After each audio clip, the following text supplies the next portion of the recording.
Could the Pittsburgh Penguins be in the running to get a legendary goaltender for this upcoming season? There have been some reports that they may be in on it. Hunter and I are going to talk about that and more on this edition of the Locked On Penguins podcast.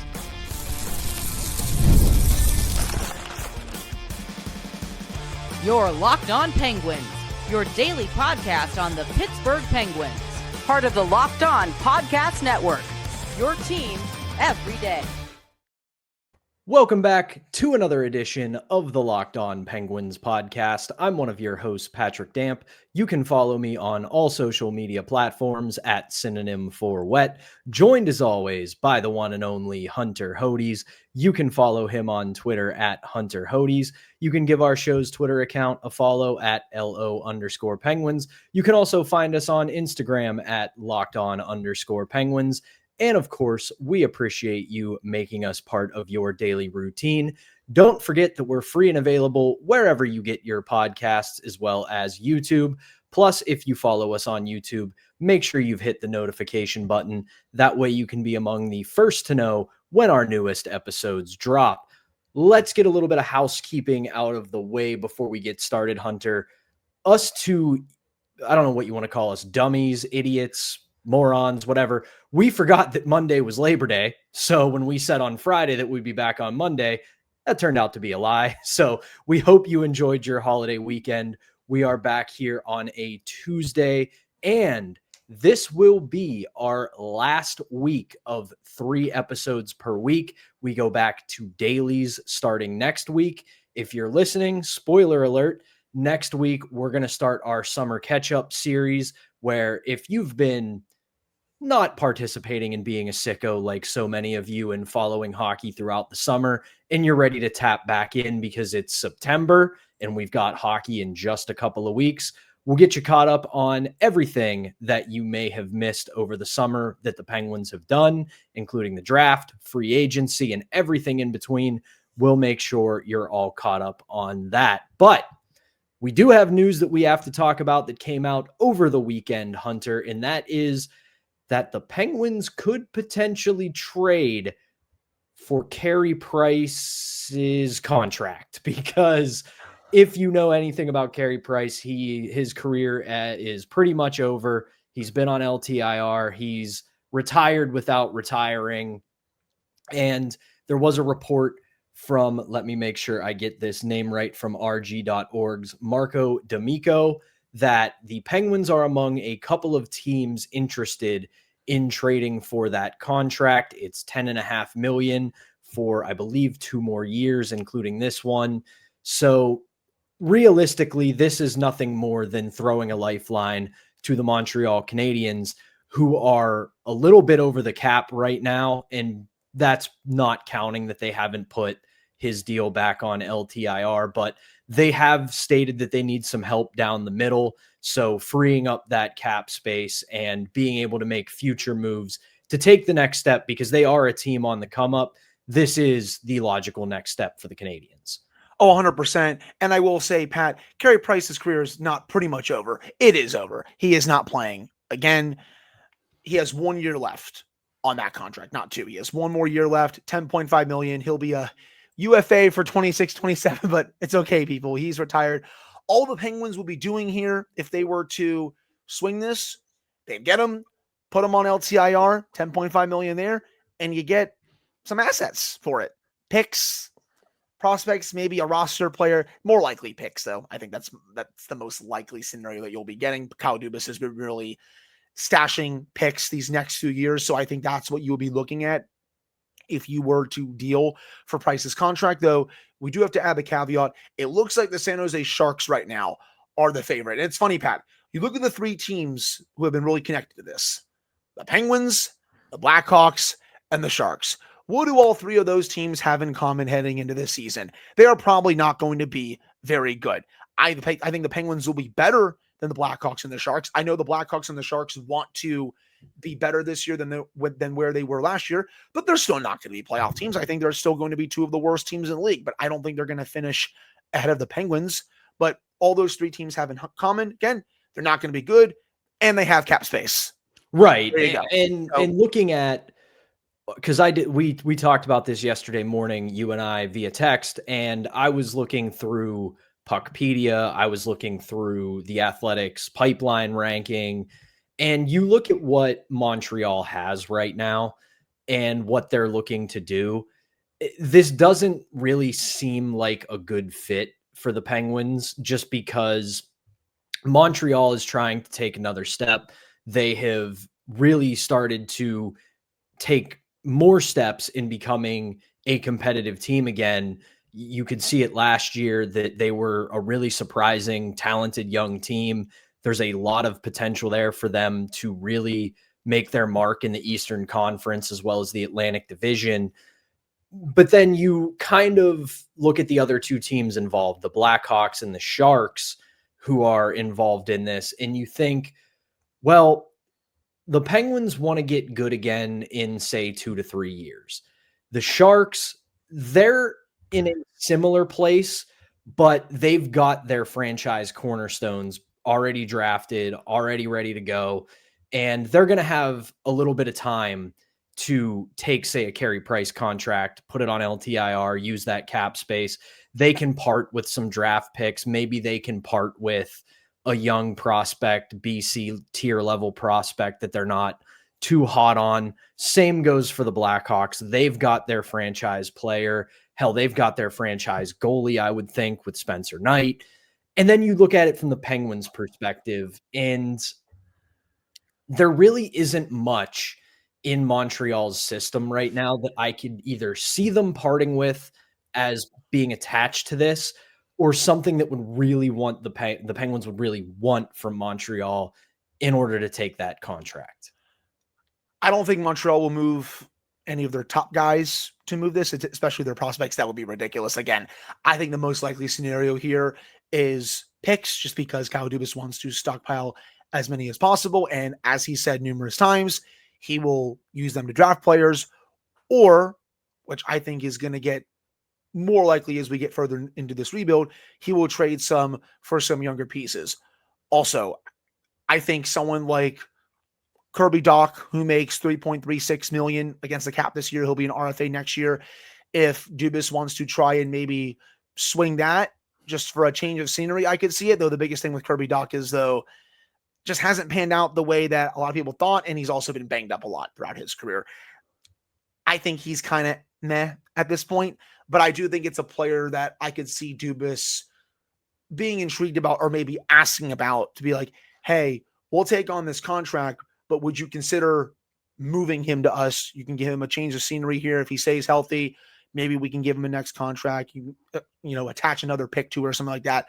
If not Dach, which again, I'm not that high on, I think you're just going to be getting picks, but we'll have to see what happens. I think the Sharks right now are the lead favorite, but hey, if that falls through, maybe Kyle Dubas pounces on this. Yeah. And when the other thing is, I look at Montreal and they don't have an excess of picks like the Penguins do. And being that they're a fringe playoff contender, they're going to move, if this timeline continues the way it has for Montreal, they're going to become a solid playoff team. They do have a first round pick over the next 3 years in all 3 drafts. They own their own picks in the first round.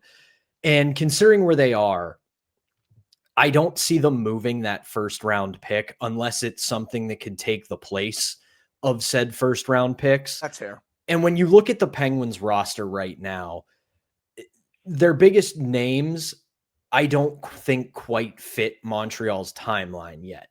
Like, maybe you could talk yourself into Raquel or Rust, but even then, if those guys fall off of a cliff because they're in their early 30s over the next 2 to 3 years, and you give up one of those first round picks, it becomes a bit more of a risk rather than, hey, we can take someone mid to late first round.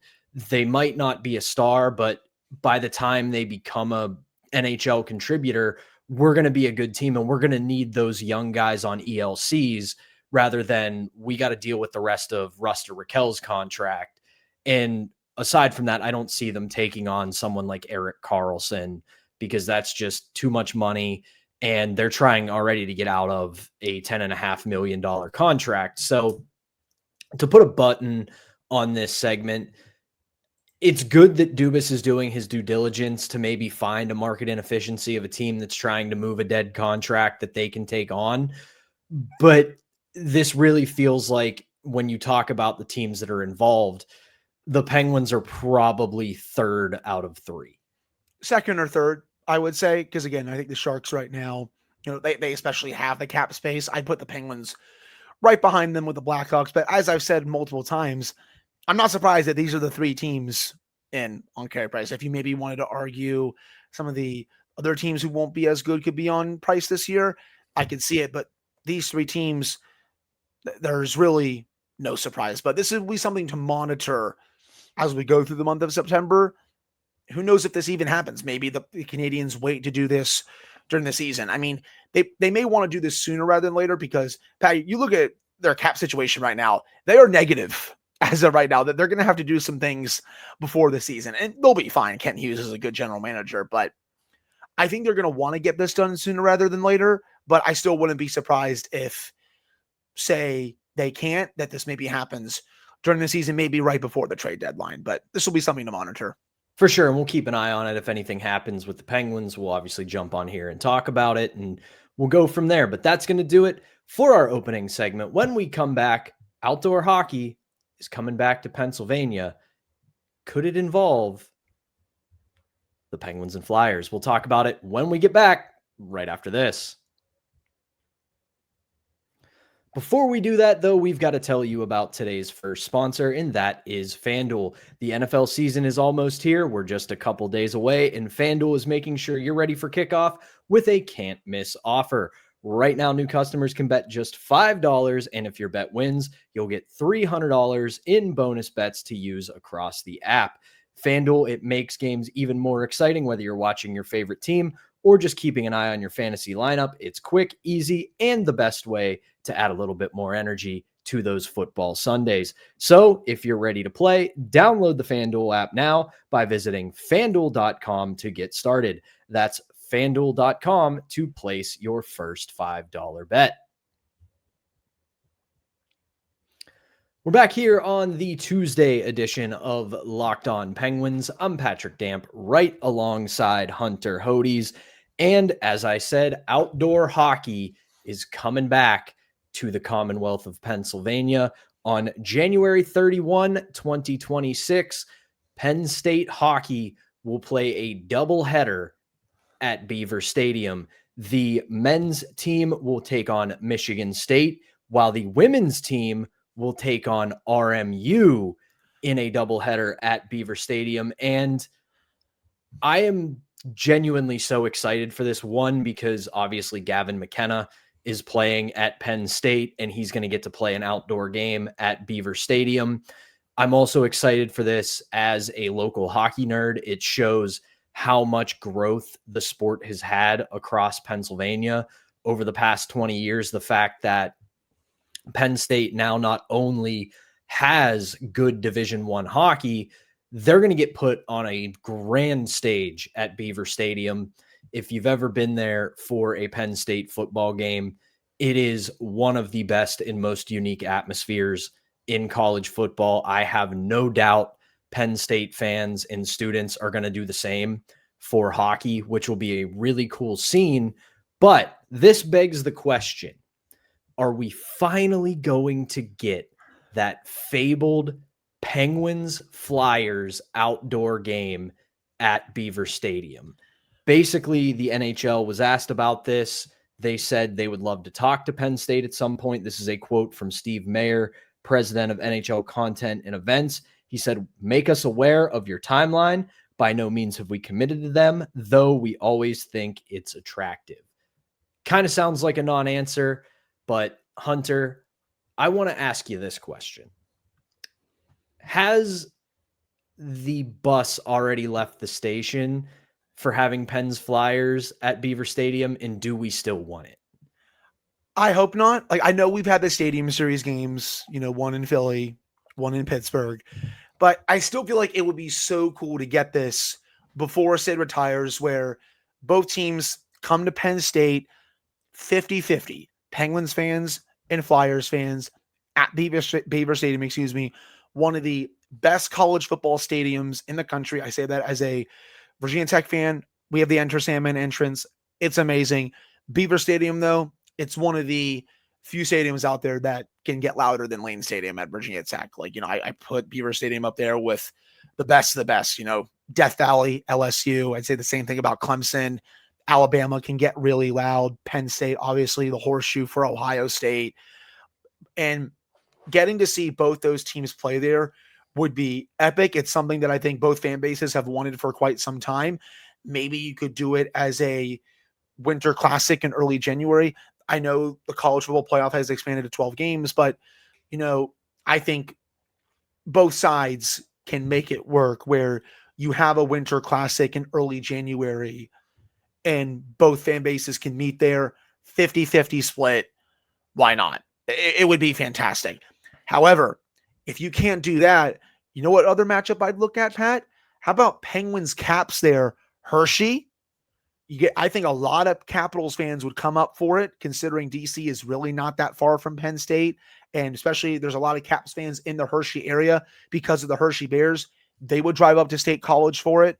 I think that would also make some sense too. That's very much a backup plan, but I would still love if we got Penguins Flyers one time at Beaver Stadium before Sid retires.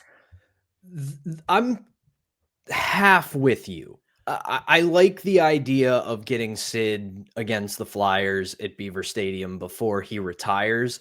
But to me, it kind of feels like we missed the opportunity because the late 2000s to the mid 2010s, for now, obviously, we'll see how both franchises come out of their respective rebuilds and where things go. But that really felt like the apex of the Penguins-Flyers rivalry, where even though we kind of overstate how much hockey began to focus on speed and skill and kind of the physicality and violent aspect of it was kind of left in the past post 2004 lockout, Penguins Flyers was an exception. Those games were brutal. They were blood feuds. Those teams did not like one another. There was so much animosity. You obviously had the 2012 series that was a 3-ring circus. And it kind of feels like that isn't the case anymore. The rivalry still exists. You can tell that Sid still has a lot of disdain for the Philadelphia Flyers, and he wants to stick it to them until he's done playing. But the rivalry as a whole has just not been the same. If I really have to put a moment on it, it was the moment Claude Giroux was traded. Once Claude Giroux was gone from the Flyers, you kind of took out one of the more explosive elements of that rivalry. And when you had Crosby at his most Crosby in the early to mid 2010s, and Giroux, who we always post the baton tweet as an LOL because it was ridiculous, but we do often forget for a 2 to 3 year period, Claude Giroux was probably a top 10 player in the NHL, if not sniffing around the top 10. And when you had this rivalry going on, if you could have put them under the lights at Beaver Stadium in January, it would have been box office, can't miss. And to me, that's just kind of gone now. I still think you can do it, though. Some people I think don't realize, I think every Penguins fan realizes this, but Sid is still very much a massive draw. I mean, we saw that this year, Pat. I wrote a feature about this on the Hockey News when you see the Penguins have 16 national television games this year. Goes to show how the national broadcasts go show how they think about Sid. As long as he is still playing, especially at a high level, he is going to be a draw for that type of game. You look at how he has owned the Flyers throughout his career. His 134 points against the Flyers, second most against any team throughout his career. Only the New York Islanders, 137. He has the most points against any team of the Islanders, 137. Flyers are at 134. That is always going to be a draw. Penguins Flyers, even though the rivalry is not the same anymore, there are still going to be fans coming in buses from both the west side of the state and the east side of the state to come to State College and watch, hopefully, a pretty fun game. I know that stadium is so big. I'm not really sure there's going to be really that bad of a seat in the house as long as they do the rink right. And again, I don't know how high up it is on the NHL's priority list, but I do think in terms of, a new outdoor game idea, we've seen the Winter Classic a lot. It's cool, but I think in part it's lost a little bit of its luster just because you kind of have the same teams. You've seen some of the same venues, some of the same stuff over the years. Recently, they have started to experiment with this, which I actually really do like. This one would also be right up there. You're experimenting at Beaver Stadium. It's one of the best stadiums in college football. I think it's a slam dunk idea. So I know you might be a little bit more down on it than me. I would still love to see it. Right. I want to make it clear. I'm not saying it wouldn't be a draw. I'm not saying it wouldn't be awesome. I just think when you had the best opportunity, when you could have stricken when the iron was the hottest, was probably about 10 years ago, 10, 12 years ago. I wouldn't be upset if they did it. I would watch it. I'd try to go, but I think the moment overall to make it its best has passed, but I would still be very happy if they did it. Before we go to break, we have to do one quick housekeeping note here. We do have an important request. Locked On wants to hear from you. We've put together a survey to learn more about our listeners and make your favorite podcasts even better. This is your chance to tell us what you like, what you don't like, and answer questions about our advertising. Go to lockedonpodcast.com/survey to get started. Everyone who completes the survey will be entered for a chance to win one of 10 $100 Amazon gift cards. Again, that's lockedonpodcast.com/survey. You can also find the link in our show notes. Get in on that. Let us know what you're thinking and get yourself one of those gift cards. Thank you for helping us out. And that's going to do it for our middle segment. When we come back, one of the best anniversaries in the history of the Pittsburgh Penguins happened in 1999. Hunter and I are going to quickly talk about that when we come back right after this.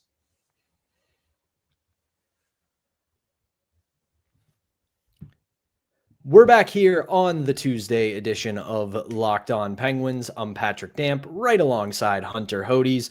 26 years ago, Hunter, September 1st, 1999. We obviously missed the true anniversary because we took yesterday off for Labor Day, but we couldn't let the moment pass without talking about it. Mario Lemieux buys the Pittsburgh Penguins, and we did our top 25 of the 2000s. We finished that up last week, and Lemieux was obviously on our top 5 of the 2000s. He was in our 5 best, and we didn't mention that he bought the team. We talked just about everything that he did on the ice because it does fly under the radar a little bit that he played pretty well for the Pittsburgh Penguins in the early 2000s. He continued to be Mario Lemieux, but his biggest contribution was purchasing the team as they were facing bankruptcy and relocation from Howard Baldwin and the former ownership group. Hunter, I know you've got a lot of thoughts on this, so take it away. Well, first off, I'll see Howard Baldwin in hell. Screw that guy, man. I'm sorry. I had to start out with that. Screw that guy. But, when the Penguins needed a hero once again, Mario Lemieux was right there. And for quite a long time, man, he was great in that role. Got 3 more Stanley Cups as an owner, 2009, 2016, 2017.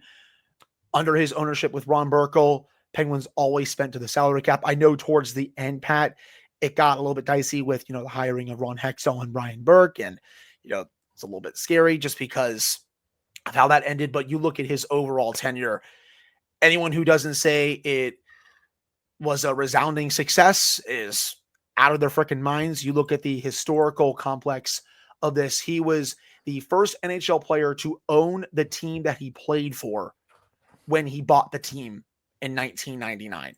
That is pretty crazy to think about, man. Yeah, and if you don't, and then also he comes out of retirement, Pat, as we talked about last week. Player owner, come on, man, that is freaking sick. Yeah, and if you don't know the whole story here. If you just know that, hey, in 99, Lemieux bought the team, here's essentially what happened. One thing that I have tried to confirm, I've only heard it. I've never actually seen it written about. I don't know how true it is. So I gotta kind of rake myself over the coals for this, because I can't remember where I heard it or who said it, but there were rumors when Howard Baldwin took over the team and they did sign Lemieux to an extension. There was a rumor that there was a clause in his contract that basically said he had to be the highest paid player in the NHL by $1 million. So anytime obvious inflation happens with NHL contracts and just pro sports, anytime an NHL player would sign a new deal, if it was richer than Mario Lemieux's, clause kicks in, he's getting $1 million, he's owed $1 million more. Again, I've heard that rumor. I've never been able to actually confirm it, but at the end of the day, Lemieux did defer a lot of salary in his playing days in order to keep the team competitive. Ultimately, they owed him $32.5 million in deferred salary. So what does he do? He takes 20 million of that deferred salary and uses it as equity and investment to buy the team. He gets his group together. They use all that money.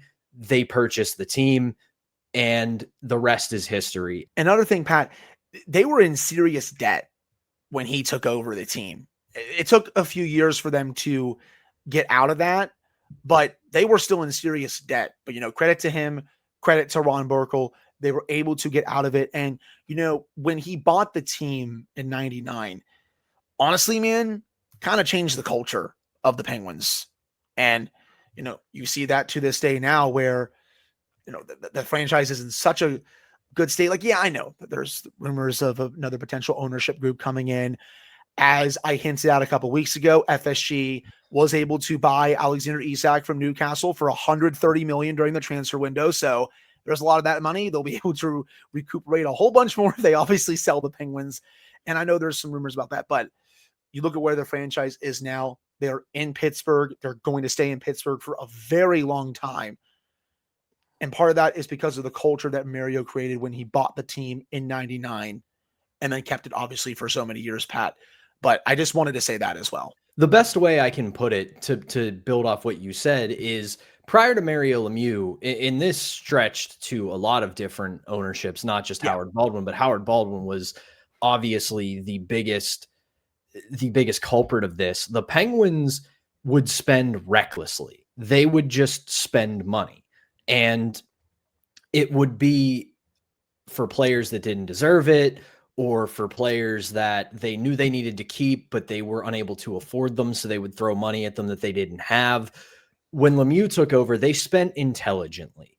They knew where to invest their money, whether it was hockey operations or otherwise. And when you look at to what you said, when he bought the team, a huge chunk of their debt was to Mario Lemieux. It wasn't like they owed a bunch of, they owed a lot of staff, they owed a lot of creditors, but one of the biggest drivers of their debt was the Mario Lemieux deferred money. Right. And they had to find a way to get rid of that, and Lemieux parlaying that deferred salary into equity of the team was really the biggest lifeline that they could get. And to his credit, they were able to work their magic and get the team into a new arena, because we won't dive into it now because we're running a little long, but the biggest problem the Penguins had prior to Mario Lemieux is that they had some of the worst arena deals, TV deals, and everything else that essentially, instead of using their TV contracts or their arena deals to make them some extra money, they were essentially paying money to play, and it was leading to them hemorrhaging money, and they were able to fix that getting into PPG Paints Arena, at the time Consol Energy Center. So they did a very masterful job of turning the franchise around and making it a profitable, money-making franchise and giving it the longevity it deserved to stay in Pittsburgh for the foreseeable future. But big moment, big time for the Penguins. Mario Lemieux, a god amongst mere mortals, on and off the ice. We love him, but that is going to do it for the Tuesday edition of the Locked On Penguins podcast. Hunter and I will be back with a new episode for you on Wednesday. And don't forget, next week we go back to dailies. We'll start our summer catch-up series to make sure you're set for the opening of training camp and the preseason. But for now, for Hunter Hodes, I am Patrick Damp. Thank you as always for tuning in. We'll be back on Wednesday.